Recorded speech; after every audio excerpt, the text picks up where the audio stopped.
welcome to a brand new episode of Off the Print. Tonight with me is a very special guest. He is the Vice President of the Sri Lanka Economic Association, Mr. Chandrasena Maliyadda, and the Business Editor of Daily Mirror, Mr. Indika Sakalasooriya. Today we are shooting this program at a time when Sri Lanka is facing 13-hour power cuts. We've just been informed that the power cuts will continue at least for a couple of more days, varying from 13 to 12 hours because we've run out of fuel. So at this moment, we hope to talk to you about the economic situation, what went wrong and what lies ahead. Mr. Maliyadda, thank you for joining me on the program. Indika, once again, thank you for being back on the program. Mr. Maliyadda, we are in a very, very critical stage at this moment as I speak to you. As I introduced, I started off my introduction saying that we are facing 13-hour power cuts. Tomorrow it's going to be 12 hours as well. The economic situation is so fragile at the moment that people are actually questioning as to whether Sri Lanka has gone bankrupt. What is your take on this? Well, Sri economy has not gone bankrupt yet, but it may be on the way. But we have completely mishandled and mismanaged the affairs, and this has happened for many years. But the current incumbent government has messed it up in a very bad way. There is no doubt about that.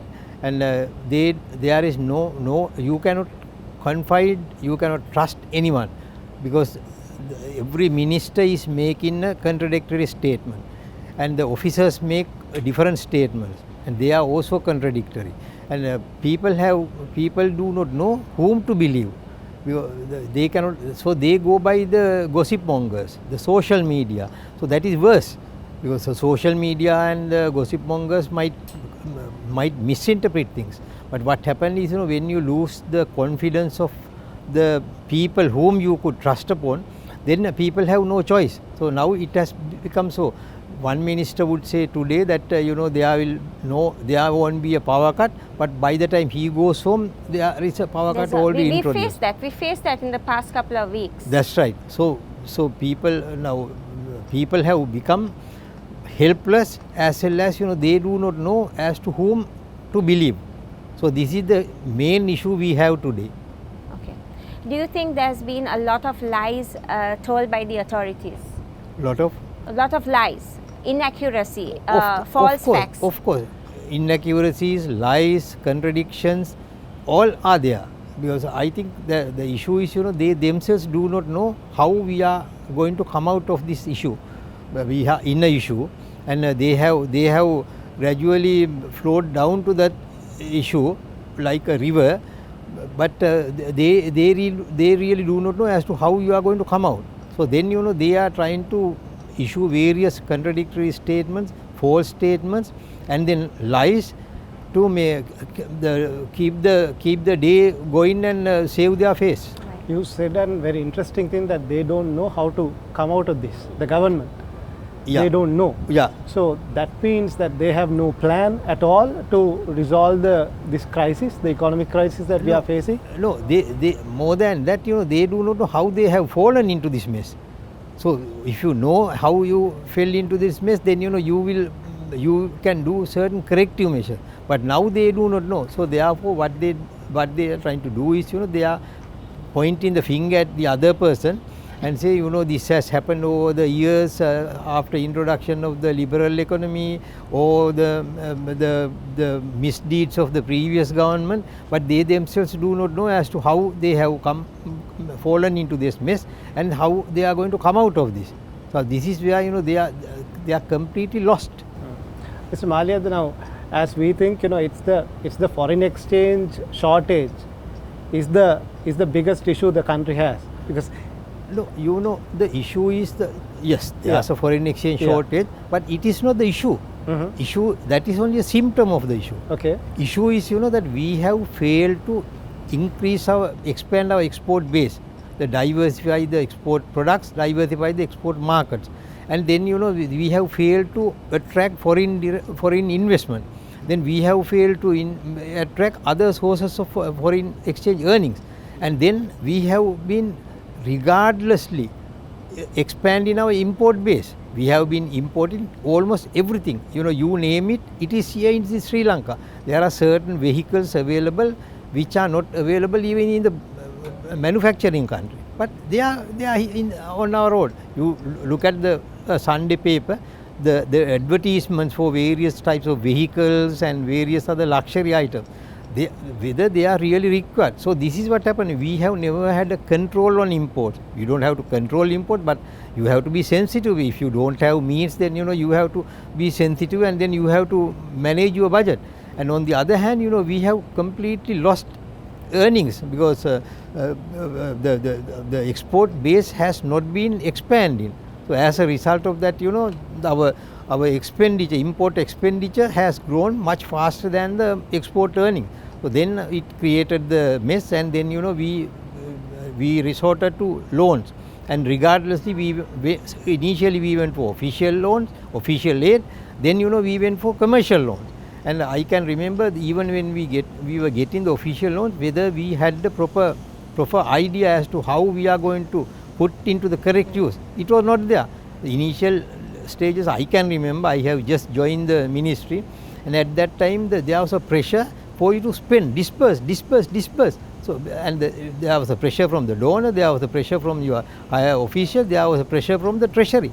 If you don't disperse, then you don't get the next tranche. Therefore, you have to disperse. And there was a pressure on the part of the donors as well. They are taxpayers. So now see, you have given a loan, you have provided aid to this country, but that is not being spent. So why do you want more money? So that to resolve that issue, we were all pressurized to spend more, the financial progress.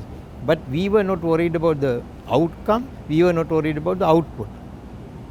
Now, Sri Lanka has said that, the government has said rather that they are going to the IMF for the 17th time. Yeah. So, do you think that it will resolve the problem that we have? In my opinion, it will not resolve the problem, but it might be a temporary concessionary period we will have. But it is not going to resolve the problem, because it will resolve the immediate debt issue. That's all, because we will get an additional resources from IMF, and then with that trust we may be able to approach other donors. But again, what will happen is, we are jacking up our debt burden, but it is not going to be a permanent solution to our problem. So next year then we have to go to the IMF for the 18th time, and then we go and give all the promises to IMF, we come back and default. I think here, Mr. Maliyadda, as Indika said, even in addition to the IMF, we are also going to India, we are going to China, we are going to Bangladesh. In addition to IMF, we are going to other countries as well seeking loans. So I think that will also add to our debt burden, isn't it? Of course, yes. And also, what do we spend that money on? We are spending on non-returning projects. These huge infrastructure projects, road construction, they are not going to pay back. They are adding to our assets, but there is no earning capacity. So what will happen is we will not be able to repay them. And also on the top of that, these loans are coming as the commercial loans, where the interest rate is very high. Whereas if we are not getting a return, then we will not be able to repay. So this is why it happened. And also we have, when as I came in, on the road there was a woman with a little girl. She was asking for some money. So she didn't have a specified the sponsor or a person. Whoever come across her way, she asked. So we have become that. We go to Bangladesh, we go to India, we go to China, we go to Ukraine, we go to Russia, we go to any place and ask, can you help us? So that means that we don't even have a proper borrowing policy and principles. Yeah. Mr. Maliyadda, Indika, we're just going to go in for a very short break. We are going in for a very short break. We will be right back. Mr. Maliyadda, just before we went in for a break, you were explaining to us that, by going to the IMF, by going to the friendly nations, we are just adding to our debt burden, and this is not the ideal solution. What do you see is now the way out? My view is, immediately we have to cut down all this unnecessary capital expenditure. So they are all depend on imported items. Now you look around, all these buildings, high-rise buildings, are 100% constructed 100% with imported items. the sanitary ware, the cement, the tiles, the anything, you name it. And then take some hotels, they construct even with some imported labor. I can remember, during previous regime, we have imported 25,000 labor from Myanmar and Nepal. Now, so what is the addition? What is the value addition to the economy? Nothing. So then, what happened? We are constructing buildings, and then we are giving it out, but we don't earn any foreign exchange. So these things have to be immediately. From tomorrow onwards, we have to stop.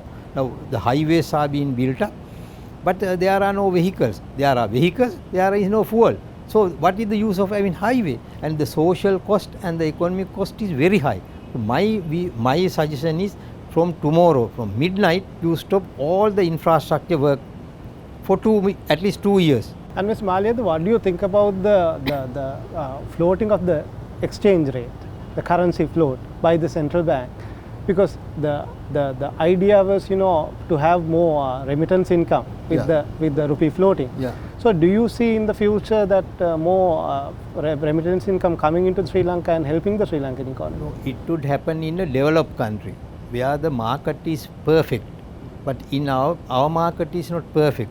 There are various dealers, there are various commission agents, and the market, you really do not know how it operates. The demand and supply will not determine the price. So in that situation, by devaluing the currency, you are not getting the expected result.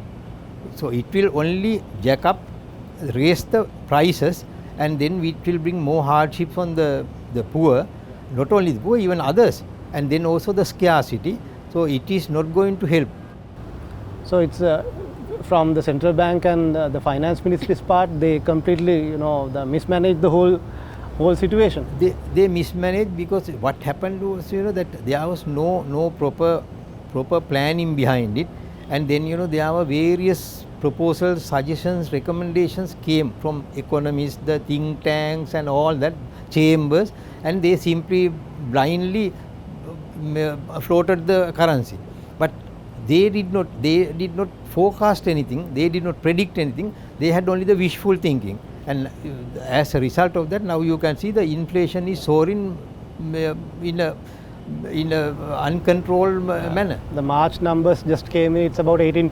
18%, yeah. Yes. So that is unbelievable, unimaginable. Yeah. Mr. Maliyadda, you are part of the Sri Lanka Economists Association. Yeah. Have you all ever met Finance Minister Basil Rajapaksa to discuss these concerns? No, we have not met. Have you all sought a meeting with him? No, we have thought, but in fact, I myself was trying to get an appointment to him, but I couldn't get. Not as the Vice President of the Economic Association, to discuss about some other projects. What is your opinion that the Finance Minister of the country has not attended Parliament for 4 months? He's not been able to address the nation and say where we've gone wrong or what lies ahead for us. He is the Finance Minister of the country. So what is your opinion on that? So what happened was, before he became the Finance Minister, a glorious image, glorious picture was built up. He was known as the man with some 7 brains and all that. And then now, really what happened was, he was put into a kind of challenging position. Now he has to prove what others said, which he cannot do. It's humanly impossible. So it is not his fault. It is the fault of others, who wanted to bring him in, and then who painted that picture. People thought that the Gotabaya Rajapaksa government was going on the wrong track, but Basil Rajapaksa will come as the finance minister and then rescue and the government and the people. But that was the picture built up by his followers. But now he has to live up to that. But he cannot, because there are various issues. As the finance minister, he has to meet the obligations, he has to meet the other commitments. But he cannot do that, because only way out has become borrowing from whoever come on your way and also printing money.